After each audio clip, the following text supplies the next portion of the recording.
Приветствую вас на канале Лео Коста. Сегодня мы продолжаем историю Александра Македонского. В первой части мы говорили о его юности и первых победах, но впереди величие, которое изменило мир, и трагедия, которая разрушила его империю. Оставайтесь до конца, ведь именно здесь решится главный вопрос. Кем был Александр? Гением или безумцем? Египет и Александрия. После Исса дорога в сердце Персии была открыта. Но Александр неожиданно поворачивает в Египет. Почему? Потому что он понимал, символы и вера не менее важны, чем мечи. Египтяне встречают его как освободителя от персов. И тут рождается первый миф о бессмертии Александра. Он идет к оракулу в оазисе Сива. Никто не знает, что именно сказали жрецы. Одни утверждали, что он сын Зевса Аммона. Другие, что ему предсказали покорение мира. Но Александр выходит оттуда другим человеком. Теперь он верит, что его путь не просто царский долг. Это миссия, данная богами. Он закладывает город Александрия. Никто тогда не знал, что именно этот город переживет и самого Александра, и всю его империю. Битва при Гавгамелах, 331 год до нашей эры. Гавгамелы.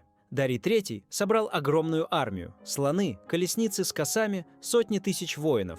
По числам Александр обречен, но он играет на психологии. Его маневр ломает построение персов.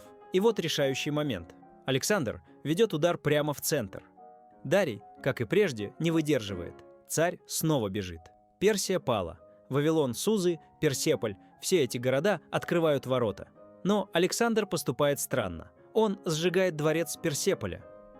Зачем? Одни говорят – месть за разрушение Афин. Другие – пьянство и безумие, но пламя, пожравшее столицу ахеменидов, стало символом конца Старого мира.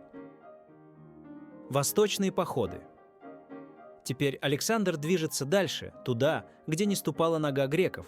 Бактрия и Согдиана встречают его ненавистью. Это не быстрые победы, а изнурительная война. Воины начинают шептаться: «Зачем нам все это?»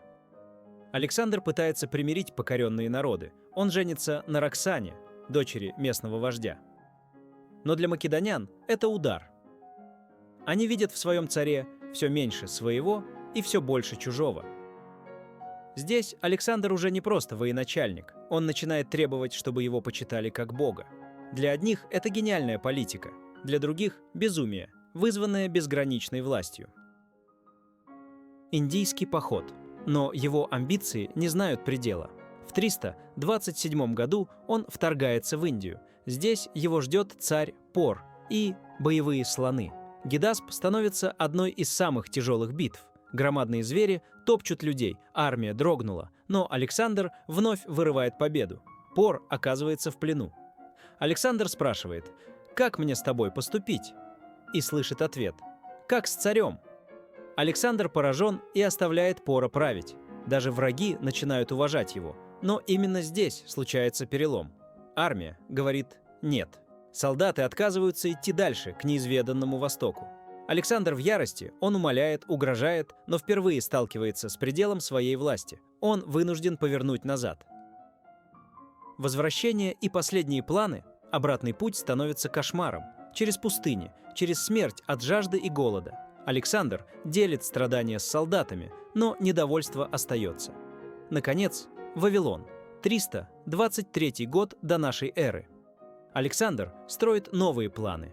Поход в Аравию, возможно, даже в Карфаген. Его мысли все дальше уходят от реальности. Он уже видит себя владыкой всей земли. Но внезапная болезнь останавливает все. Ему всего 32 года. И он умирает, оставив после себя империю без наследника. Наследие. Империя мгновенно рушится. Его военачальники, диадохи, делят территории, превращая их в собственные царства. Но Александр оставил нечто большее, чем границы. Начинается эпоха эллинизма. Греческая культура распространяется от Египта до Индии. Города, основанные Александром, становятся центрами науки и торговли. Именно его завоевания подготовили мир, в котором позже возникнет Римская империя. Александр прожил мало, но изменил все.